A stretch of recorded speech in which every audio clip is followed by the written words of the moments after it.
Hey, it's Darius, and what do you have to know about interim financial reporting? Well, one thing, they could ask you on the FAR exam or an audit, possibly even in reg, what we're about to go over. That public companies are required to report their earnings to the SEC quarterly and also annually. So these are companies who have stock traded on stock exchanges. They've got to report quarterly earnings and also annually at the end of their fiscal year. They got to report results to the investing public, and they do it through SEC filings. And if you've ever worked in accounting, you probably are familiar with the 10K, the annual report. It includes audited financial statements and the auditor's report, the opinion issued by an independent auditing firm. And the 10K provides a comprehensive report of the company's business and its financial condition. And this form, the 10K, must be filed electronically using Edgar. Unless this Edgar filing causes hardship on the reporting company, then I guess the SEC will allow them to mail it in, like they did in the old days. But Edgar is just something you should know about. That's the SEC's secure filing system, so you don't pick it as a wrong answer choice in a multiple choice question. So the 10K, the annual report, the big one, like a 10K run. That's the big one, the annual report. Now there's a 10Q, also very important, required filing. Every quarter, a public company has to release condensed financial statements in a report to the SEC. Now the same auditing firm who does the annual report audit will do the review of the most recent quarter. They'll review the quarter end balance sheet and the balance sheet for the end of the preceding fiscal year. But no opinion is issued on these financial statements because they're not being audited. They're just being reviewed, which means you're going to have inquiries done by the CPA firm, analytical procedures will be performed, but no opinion. There'll be a review report issued. Other 10Q highlights include a list of material events and also MD&A, management discussion and analysis. And of course that has to be filed on Edgar also, just like the 10K. And of course the 10K will also include MD&A and a list of material events. But the big difference is the 10K is only issued once a year, and it's audited financial statements. The 10Q is issued 4 times a year, and it's reviewed financial statements. Now the CPA FAR exam is going to probably test you on this area where there's 3 categories of SEC filers. Now they're all publicly traded companies, but there's 3 categories. They're not all painted with one brush. You got your large accelerated filers, the biggest companies, the ones that have a public float above $700 million. They've got to file their Form 10K within 60 days and 10Q within 40 days after the end of the fiscal year. And the way I remember this is that the biggest one, the large accelerated filer, adds up to 100. 60 days to file the 10K and 40 days to file the 10Q after the end of the fiscal period. So the biggest one, the large accelerated filer, the one that has a public float above 700 million, they're the biggest, they get 100 total days. 60 days to file the 10K and 40 days to file the 10Q after the end of the fiscal period. Because the other 2 types of filers, the accelerated filer and the non-accelerated filer, they're smaller in size than the large accelerated filer. So they're going to get more than 100 total days. Look at the accelerated filer. They're not as big. They have a public float between 75 million and 700 million. They must file 10K within 75 days and 10Q within 40 days. So that's more than 100 days. And that's because they're a little smaller. They can't afford maybe the staff that the large accelerated filers have. So that's the way I remind myself that the accelerated filer gets more time than the large accelerated filer. And then when we get down to the non-accelerated filer, they're even smaller. They're going to get even more time to file their reports with the SEC. They're going to get 90 days to file the 10K and 45 days to file the 10Q. That's a total of 135 compared to 115 days for the accelerated filer and 100 days for the large accelerated filer. Here's the kind of question I think they'll ask you. A company is a large accelerated filer. What is the maximum number of days after the company's fiscal year that Forms 10K and 10Q must be filed respectively? So they're asking about the large accelerated filer, the big one. So we know that it adds up to 100, and that's 60 and 40. 60 days for the 10K, 40 days for the 10Q. So the answer is D. And this kind of question is on the exam all the time. And you might also see this kind of question in audit or even reg. That's how important this topic is. Here's another. If a company is a non-accelerated filer, what's the maximum number of days after the company's fiscal year that Forms 10K and 10Q must be filed? Non-accelerated filer. So not the large, not the middle, but the low, the smallest. You'd get the most amount of time, and that would be letter C, 90 and 45. And that would be 90 days for the 10K, 45 days for the 10Q. All right, how about this? Under SEC rules, a company that is considered an accelerated filer is required to file Form 10K within how many days after the fiscal year ends? So now we're in the middle level, right? Not the biggest, not the smallest, just an accelerated filer. 10K, the annual report, has to be filed within 75 days, letter B. So for this one, they're asking about the accelerated filer, the one in the middle between the 60 days for the large accelerated and the 90 days for the non-accelerated. You find 75 days for the accelerated filer. So the answer B is correct. All right, a U.S. company with a worldwide public float of 900 million. Stop right there. That's a large accelerated filer, right? Because they're above 700 million. So what does that tell you? They're going to add up to 100 days. 60 days for the 10K, 40 days for the 10Q. And it says they're required to file its annual and quarterly reports with the SEC on, A says Form 10K within 75 days after the end of the period? No, 60 days. Form 10Q within 45 days? No, 40 days. So the answer is neither, letter D.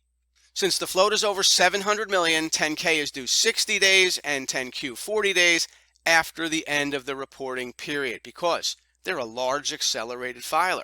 All right, how about this? According to SEC rules, which of the following publicly traded companies must file Form 10Q quarterly report with the SEC within 40 days of the fiscal quarter close?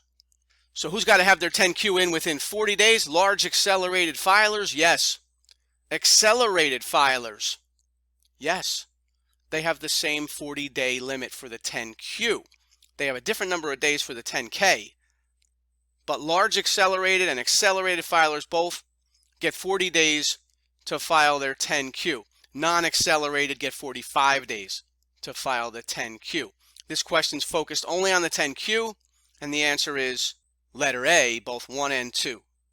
So notice with the 10Q, the large accelerated and the accelerated both get 40 days, the non-accelerated 45 days. With the 10K, they all have a different number of days, right? The large accelerated gets 60 days, the accelerated, they get 75 days, and the non-accelerated, they get 90 days. So there's a big difference in the 10K in the number of days between the three different types of filers, but not much difference in the 10Q. All right, they could ask it this way. Hammer-On Corp's second fiscal quarter ends September 30th. And that means that for Hammer-On Corp, their second fiscal quarter starts July 1st and ends September 30th. If they are an accelerated filer, what's the latest date that Form 10Q should be filed with the SEC? Well, we just established that accelerated filers get 40 days to file the 10Q. So go out 40 days from September 30th and you'll land right on November 10th, which is letter C. So C is the answer because we said accelerated as well as large accelerated filers have 40 days to file 10Q. And if the quarter ends September 30th, you'd have the month of October, and then you'd have about 10 days into November. So the closest answer here is November 10th. You could argue that November 9th might be a better answer, but it's not here. So you'd have to go with the best answer given, and that would be November 10th. Now, there are other required disclosures for public companies that must be filed with the SEC. And we're going to go over them now, starting with SEC Form S1. And like I said, you might see this in Reg, you might see it in Audit, certainly could see it in FAR. SEC Form S1, that's the initial registration statement for a new issuer of securities. So if you want to go public, you got to file the Form S1 unless an exemption applies. What's Regulation SX? That contains information regarding the financial statements that must be submitted to the SEC. It describes the form, the content of those financial statements that have to be submitted with filings such as 10K and 10Q.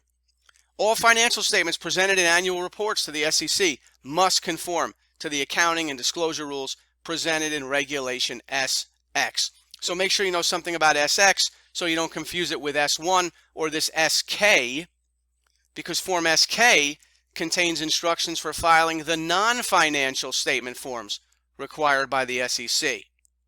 So what's the difference between SX and SK? SX is a little sexier. Why? Because it contains information regarding the financial statements, the numbers.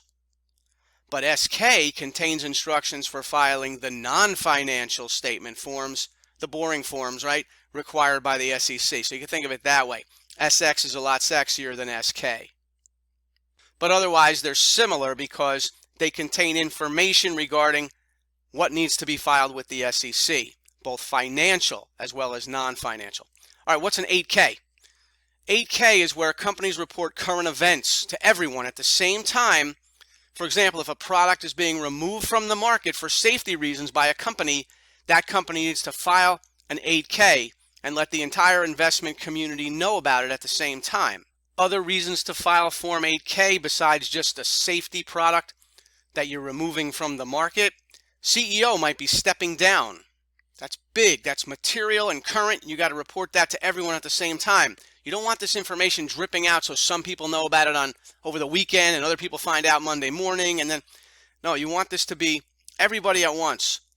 Otherwise, you have inside information, trading on inside information. So this is a good form to prevent trading on inside information. If a company changes auditors, that's a big issue as well. Needs to be reported on an 8K. Merger announcements. What's bigger than that? The creation of an obligation under an off-balance sheet arrangement, which means it's not going to be on your balance sheet, but you're going to be in debt. That's got to be filed on an 8K. Again, this is to avoid inside information leaking out first to some parties, then to others. Companies have 4 business days from the event date to file Form 8K. What's Form 3? A statement of beneficial ownership for corporate insiders, officers, directors, anyone who owns greater than 10% of the stock. They must file reports in any month where there's been buying or selling, because they're considered insiders in the company, and the SEC wants to know what the insiders are doing. You're allowed to buy and sell the stock of your company, but you have to file Form 3 any month where you've purchased or sold shares, if you own greater than 10% of the stock. What's a proxy statement?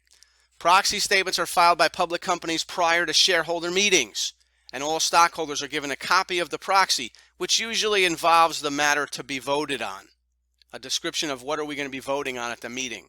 So this proxy statement not only has to go out to the shareholders, but it has to go to the SEC also. So look for questions on the CPA exam, not just on 10K and 10Q, but also these forms as well. How about this? SEC Regulation SX can best be described as a form where public companies disclose material current events to all potential investors simultaneously. No, that was 8K if you remember. B, a statement of beneficial ownership for corporate insiders, officers, directors, owners with a greater than 10% stockholder must file reports any month where there's been buying or selling. Is that SX? No, that's Form 3. C, description of the required form and content of financial statements to be filed with the SEC. Yeah, that's Regulation SX. Tells you how the financial statements must look when filed with the SEC. And letter D, a form that regulates filings of non-public companies with the SEC. Well, non-public companies don't have to get involved in this at all, unless they're about to go public, and then they start with their Form S1. So this has got to be letter C. All right, which of the following reports would a company file to meet the U.S. Securities and Exchange Commission's requirements for unaudited interim financial statements reviewed by an independent accountant? And of course the answer would be 10Q, because this is reviewed, unaudited, can't be the 10K, and they're asking about interim financial statements. We're talking about the 10Q, aren't we? Letter D. Because the quarterly report used to file interim information with the SEC is Form 10Q. All right, Player Corp is a public company required to file financial reports with the SEC. Player Corp acquired a related business, Slayer Corp, through the registration and issuance of additional shares of common stock to the former shareholders of Slayer Corp. Which of the following forms should Player Corp file with the SEC as a result of the acquisition of Slayer? And of course that would be the 8K, because 8K is used to report material current events such as acquisitions on a more current basis than waiting for the 10K or the 10Q. And the 10K and the 10Q already have to be filed by Player Corp. So just acquiring Slayer doesn't make Player have to file 10K or 10Q. And Form SX, letter D, couldn't be right because SX, that's the form and content of the financial statements that have to be filed with the SEC. Form SX is not actually filed with the SEC. Form SX comes from the SEC and shows the companies what to do.